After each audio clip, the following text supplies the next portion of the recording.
ტურიზმიდან მიღებულმა შემოსავალმა ახალ ნიშნულს მიაღწია და ბოლო 9 თვეში მიღებული შემოსავლების 3 მილიარდ 600 მილიონ დოლარს აჭარბებს. ეს მაჩვენებელი 5%-ით აღემატება გასული წლის იმავე პერიოდის მონაცემს. განსაკუთრებით გაიზარდა შემოსავლები ევროკავშირის ქვეყნებიდან, დიდი ბრიტანეთიდან, ისრაელიდან, აზერბაიჯანიდან და საუდის არაბეთიდან. რა ფაქტორებმა განაპირობა ზრდა, რა გამოწვევებს აწყდება სექტორი და როგორია საქართველოს საომავლო სტრატეგია ტურიზმის განვითარების მიმართულებით. ამ თემებზე ტურიზმის ეროვნული ადმინისტრაციის ხელმძღვანელთან მაია ომიაძესთან ერთად ვისაუბრებთ. მოგესალმებით, ძალიან დიდი მადლობა გადაცემაში სტუმრობისთვის. დღეს, როდესაც ვესაუბრებოდი ბიზნეს პარტნიორი პიკის საათში რადიოში ჩართვისას, ტურიზმის სექტორის ერთ-ერთ წარმომადგენელს ის დარწმუნებულია, რომ წლის ბოლოსთვის 5 მილიარდამდე შემოსავალს მივიღებთ. ქვეყანა დაახლოებით ანალოგიური პროგნოზი აქვს გალთენთაგალცაც მათ მიაჩნიათ, რომ 4 მილიონ 600.000 იქნება. როგორია ტურიზმის ადმინისტრაციის მოლოდინი და მთლიანობაში ეს 9 თვე რას გეუბნება თავად ამ სექტორის კურატორ სტრუქტურას? მოგესალმებით, მაია, მივესალმები მაყურებელს. 4.7 იყო ჩვენი პროგნოზი წლის განმავლობაში. წლის დასაწყისში ტურიზმის ეროვნული ადმინისტრაცია ყოველთვის აკეთებს ხოლმე პროგნოზებს კვარტალების მიხედვით, სეზონების მიხედვით და წლის შეჯამებას, ასე ვთქვათ, მოლოდინების გარკვეული დაშვებებით, რასაკვირველია გასულ წლებთან მიმართებაში და შედარებით, როგორც საერთაშორისო მოგზაურების, ისე ტურისტული მოგზაურების, ისე შემოსავლების თვალსაზრისით.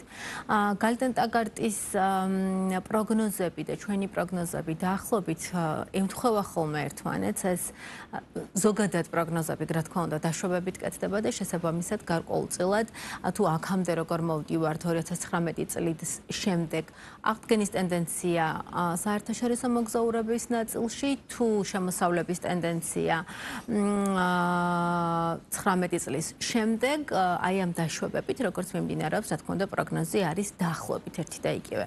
ამიტომ ვფიქრობთ, რომ ის შემოსავლები, რაც პირველ 3 კვარტალში მივიღეთ, აბსოლუტურად იძლევა იმის თამამად თქმის შესაძლებლობას, რომ დიახ 2025 წლის ბოლოს 4 კვარტალი, როდესაც დაიხურება, პროგნოზები ზუსტად გამართლდება, როგორც ჩვენი პროგნოზები, ისე ვთქვათ, ალტერნატიული წყაროების, რომელიც როგორც აღნიშნე ერთმანეთს ემთხვევა, როგორც მოგზაურების, ისე შემოსავლების თვალსაზრისით. ეხლა მოგზაურობის ნაწილში იცით, რომ ჯერ კიდევ აღდგენის დინამიკაში ვართ, თუმცა აქ თვალსაჩინოა ის ფაქტი, რომ თუ 2019 წელთან მიმართებაში მოგზაურების ნაწილი აღდგენის დინამიკაშია და შემოსავლები ბევრად ჭარბობს, ჩვენი სტრატეგია მაღალმხარჯველუნარიან სეგმენტზე სწორება, ერთ-ერთი მიზეზი, რატოც ვთქვათ, ნაკლები მოგზაური ბევრ ფულს ხარჯავს, რა თქმა უნდა, ამართლებს. წლის დასაწყისში ალბათ ცოტა ჰქონდა დაუშვით იმის მოლოდინი და იმის განცდა, რომ 2025 წლის დაუშვით ოქტომბერში ეს სურათი გვექნებოდა და სხვა შორის ამაში ტურისტული კომპანიები იქნება თუ იგივე სამასპინძლო სექტორის სხვადასხვა რგოლები პირდაპირ იძახიან, რომ ასეთი მოლოდინი რეალურმა სურათმა მოლოდინებს პრაქტიკულად გადააჭარბა. თუმცა თვითონ მთლიანობაში მთავარი პირობებელი ფაქტორი თქვენი გადმოსახედი და რა იყო, რამაც ხელი შეუწყო ტურისტების ამ რაოდენობის ზრდას?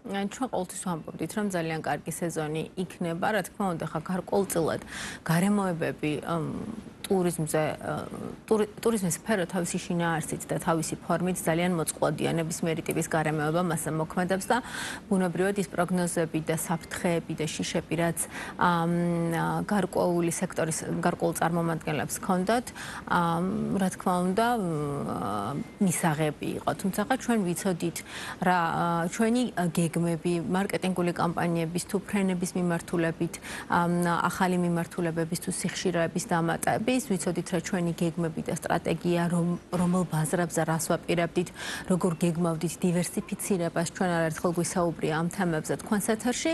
აი ამ დაშვებებით ჩვენ ვიყავით დარწმუნებულები, რომ ძალიან კარგი სეზონი იქნებოდა და მართლაც ასე გამართლეთ. ჩვენ ყოველთვის თავს ვიკავებთ ხოლმე პროგნოზებისგან, მანამ სანამ კვარტალი არ დაიხურება და ციფრებს არ მივიღებთ რეალურად.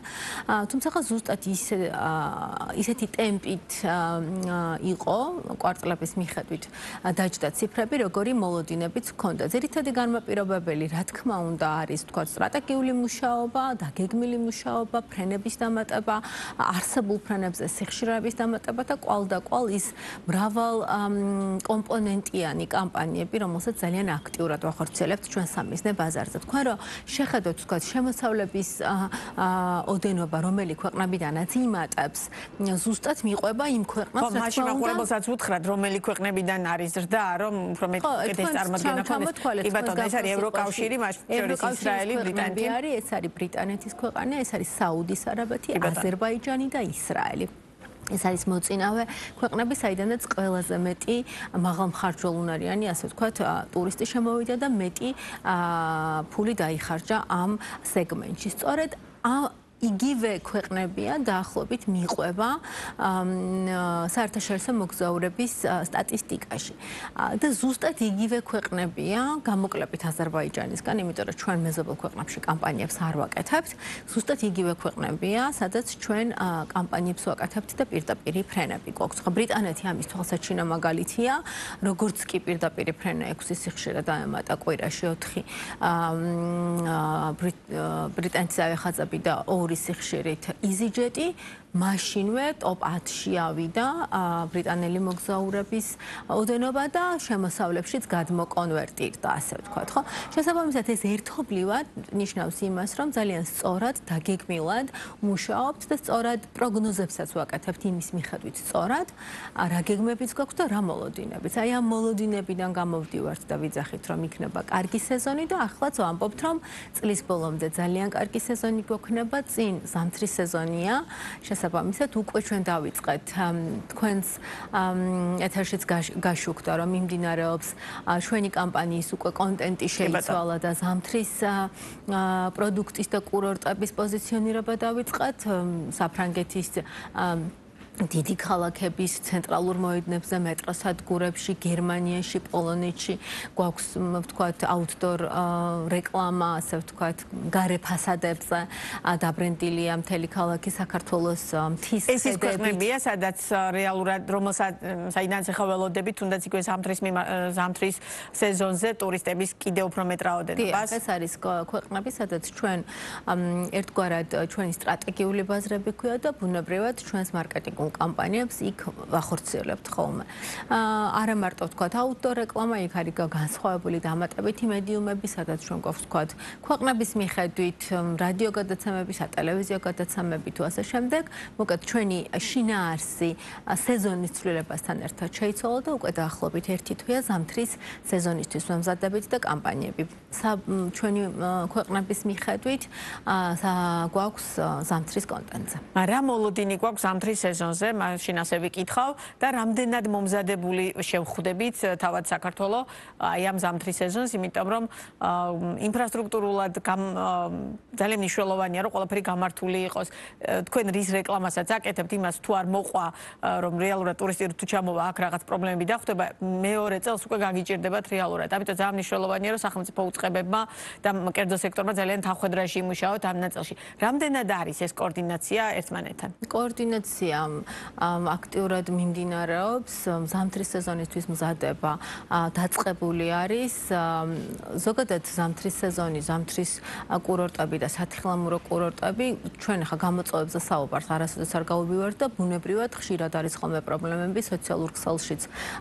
ჩვენ ვხედავთ ხოლმე ზამთრის დადგომასთან ერთად ძალიან ბევრი ადამიანი რო ჩადის ამა თუ იმ კურორტზე არის ხოლმე ხანდახან გამტარუნარიანობა რთულია, არის რიგები, არის საცობები, ხა მსგავსი პრობლემები გასულ წლებში იყო, გარკვეული გადაწყვეტის გზები, რა თქმა უნდა, არსებობს, მუშაობთ კოორდინირებულად იმ უწყებებთან ერთად, ვინც არის ამ თემებზე პასუხისმგებელი. ნამდვილად ვფიქრობთ, რომ წელს კარგი ზამთრის სეზონი გვექნება, რა თქმა უნდა, ამინძე დიდი დოზით ვარ დამოკიდებული, თუმცა იცით, რომ ასევე გვაქვს ხელოვნური გათვალიერების სისტემა და მთლიანობაში ვფიქრობთ, რომ წელს ჩვენს სათხილამურო კურორტებზე ძალიან მაღალი სეზონი გვექნება.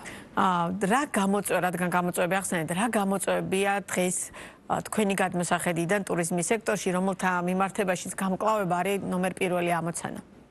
არის ახალი ჩვენ წინა ეთერში ზუსტად ვისაუბრეთ ამაზე, რომ შეთავაზებების მრავალფეროვნება არის ერთ-ერთი ის მნიშვნელოვანი გამოწვევა, რომელიც ვფიქრობ, რომ კერძო სექტორთან ერთად არის სამუშაო და დასაძლევი, მათ შორის მრავალფეროვანი ახალი შეთავაზებების, იმიტომ რომ როდესაც ჩვენ საქართველოში ჩამოყავს ტურისტი, მით უფრო მაღალმხარჯველუნარიანი ტურისტი ნამდვილად უნდა არსებობდეს ეგრეთ წოდებული ფულის დასახარჯი, მარტივად რომ ვთქვათ, ფულის დასახარჯი ადგილი. Რა თქმა უნდა, ახალი პროექტები, ახალი იდეები, ინფრასტრუქტურის, ახალი ინფრასტრუქტურა, ახალი კურორტები, მიზიდულობის წერტილები ყოველთვის გამოწვევა და როდესაც ესეთი მრავალფეროვანია ტურიზმის არჩევანი დიდია მთელ მსოფლიოში, როდესაც გინდა რომ ახალ ქვეყანაში წახვიდე და რამე აღმოაჩინო, იქ ძალიან ბევრ ფილტრს ატარებ, ასე ვთქვათ, რატომაც შეიძლება ამა თუ იმ ქვეყანაში წახვიდე და არჩიო სამოგზაუროდ, ხო? თუმცა საქართველოს მთავარი მახასიათებელი მიუხედავად ვთქვათ გამოწვევებისა, რასაც ჩვენ ვხედავთ შეიძლება და რა თქმა უნდა კერძო სექტორიც ამას ამბობს, ეს იქნება ვთქვათ იგივე ინფრასტრუქტურის ახალი ინფრასტრუქტურის ნაკლებობა თუ არსებული ვთქვათ გადაიარაღება, მოდით ასე ვთქვათ ამ ყველაფრის მიღმა საქართველოს მაინც ძალიან სასურველი დანიშნულების ადგილი არის, ახალი ადგილი, მრავალფეროვანი ტურისტული პროდუქტები, 4 სეზონიანი, როდესაც საქართველოში მოგზაური ჩამოდის, ძალიან იშვიათად, ფაქტობრივად მე ვერ მეტყვით თქვენ ტურისტს, რომელიც აქედან უკმაყოფილო მიდის. ჩვენ ხშირად ვატარებთ ხოლმე კვლევებს, როდესაც მოგზაური ტოვებს ქვეყანას, ერთგვარი კითხვარი გვაქვს, სადაც ადამიანებს რა თქმა უნდა ვეკითხებით, მათ შორის გამოწვევების შესახებ რა არ მოეწონა, რა სისურვებდა უკეთესად და უმეტესწილად, რა თქმა უნდა, კმაყოფილება არის ძალიან მაღალი და სწორად ეს განაპირობებს, რომ საქართველოში მეორადი ვიზიტები არის მრავლად. ანუ ადამიანი არათუ ერთხელ ჩამოდის, ის აუცილებლად ბრუნდება. კი ბატონო. და კიდევ ერთი თემა, რომელსაც ასევე აუცილებლად მინდა შევეხო, თვითონ საქართველოს ტურიზმის ადმინისტრაციას რამდენად მთლიანობაში დანახული აქვს და სტრატეგიულად გაწერილი აქვს ის თუ რა მიმართულებით ვითარდება საქართველოს ტურიზმის სექტორი, ან უნდა განვითარდეს, იმიტომ რომ ამასთან მიმართებაში ცალკეულ ექსპერტებს თუ დავუშვათ ტურიზმის სექტორის ცალკეულ წარმომადგენლებს აქვთ ხოლმე განცდა, რომ და ყოველ შემთხვევაში მოსაზრება, რომ ჩვენ არ გვაქვს ერთიანი სტრატეგია, როგორ უნდა განვითარდეს ტურისტული სექტორი, ტურიზმის სექტორი საქართველოში. თქვენი პასუხი როგორია და აი ეს შემოსავლების ის მოცულობა, რომელსაც თუნდაც ჩვენი საუბრის დასაწყისში შევეხეთ, არის თუ არა ერთგვარად იმის განმაპირობებელი ფაქტორი, რომ ჩვენ რეალურად გვაქვს სტრატეგია და რაღაც კონკრეტულად კიდევ უფრო მეტად ჩამოწერა ფურცელზე ამის საჭიროებას ვერ ხედავთ. სტრატეგიასთან დაკავშირებით რომ ვისაუბროთ, წინა 10 წლის სტრატეგია წელს სრულდება და ჩვენ უკვე დავიწყეთ მუშაობა მომავალი 10 წლის სტრატეგიაზე.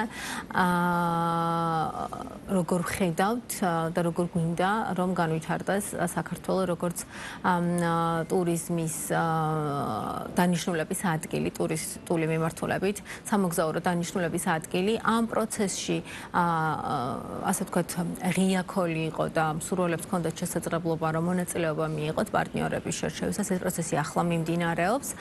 შერჩევა მათ შორის ექსპერტების, კერძო სექტორის იქნება ეს თუ ვთქვათ საგანმანათლებლო თუ მეცნიერული ნაწილის როგორ წარმოუდგენლად. ანუ ერთგვარი დოკუმენტის სახე იქნება ახალი, კი ბატონო. ეს ახალი დოკუმენტი შექმნის პროცესში ვართ, ახლა ასე ვთქვათ ტექნიკური ნაწილის დამუშავება მიმდინარეობს. იქ იქნება გაწერილი ვთქვათ მომავალი 10 წლის გეგმა, მათ შორის რამდენ ტურისტზე გვინდა გავიდეთ, ტურისტების ოდენობა, ბაზრები, მარკეტინგის ხარისხი, რაც თავარია ყველაზე მნიშვნელოვანი არის პროდუქტების განვითარება და მრავალსახოვნობა თუ როგორ ხედავთ ჩვენი ქვეყნის მომავალს ტურიზმის ინდუსტრიაში. ამ პროცესში მრავალმხრივად იქნებიან მრავალპროფილური ადამიანები ჩართული, როგორც სახელმწიფო სექტორიდან, ისე კერძო სექტორიდან, იმისთვის რომ ერთობლივად შევიმოწმოთ. როდესაც გვექნება უკვე სრულყოფილი დოკუმენტი? ეტაპობრივად იქნება ეს რამდენიმე ეტაპს მოიცავს. იქ სამოქმედო გეგმა, მერე 3 წლიანი, 2 წლიანი იქნება ვთქვათ ადაპტირებადი, ასე ვთქვათ, იმიტომ რომ წინა დოკუმენტი კოვიდის დროს დაემთხვა და სრულად ადაპტირდა და სრულად შეიცვალა. შესაბამისად, უკვე წლის დასაწყისში ჩვენ პირველადი ფორმა გვექნება, მომავალი წლის დასაწყისს გულისხმობ და შემდეგ უკვე დამუშავების პროცესია ერთგვარი, როგორც სტრატეგიული დოკუმენტი თავისთავად, ისე შეშლილი სამოქმედო გეგმებით. ამით იმის თქმა მსურს, რომ ხედვა რა თქმა უნდა არსებობს დოკუმენტის ფორმა, რომ მიეცეს ამ ყველაფერს გარკვეულად ამას სამუშაო ჭირდება და ეს სამუშაო მიმდინარეობს. თუმცა ის ხედვა, რომ ჩვენი ქვეყანა არის 4 სეზონური, რომ ბაზრები დივერსიფიცირებული უნდა იყოს, რომ უნდა განვითარდეს რეგიონალური ტურიზმი, განსაკუთრებით რომ უნდა იყოს ახალი შეთავაზებები, ეს საერთო ჯამი და საერთო ხედვა, რა თქმა უნდა, ვერ შეიცვლება. ასევე ვერ შეიცვლება ჩვენი ქვეყნის აგებულება, თუ როგორი ტურისტული დანიშნულების ადგილი ვართ, მარკეტინგს გულისხმობ როგორც პროდუქტს ამ შემთხვევაში, თუმცა გარემოებებთან, თანამედროვე მიდგომებთან, მსოფლიოში არსებულ ტრენდებთან მიმართებაში ეს ყველაფერი უნდა იყოს ადაპტირებადი, უნდა იყოს კონკურენტუნარიანი იმისთვის, რომ ჩვენმა ქვეყანამ შეძლოს, რასაც ამ ეტაპზე ძალიან ღირსეულად ართმევს თავს, რომ იმ დიდ მოთამაშეებს შორის, ასე ვთქვათ, რომ მიმდინარეობს ტურისტებზე ტაციაობა თუ თავის ულუფას, ასე ვთქვათ, რომელი ქვეყანა წაიღებს, საქართველოს ღირსეულად ახერხებს, რომ თავისი ადგილი დაიკავოს. ძალიან დიდი მადლობა საინტერესო საუბრისთვის. წარმატებებს გისურვებთ. მაია ომიაძე საუბრობდა ბიზნეს პარტნიორის ეთერში.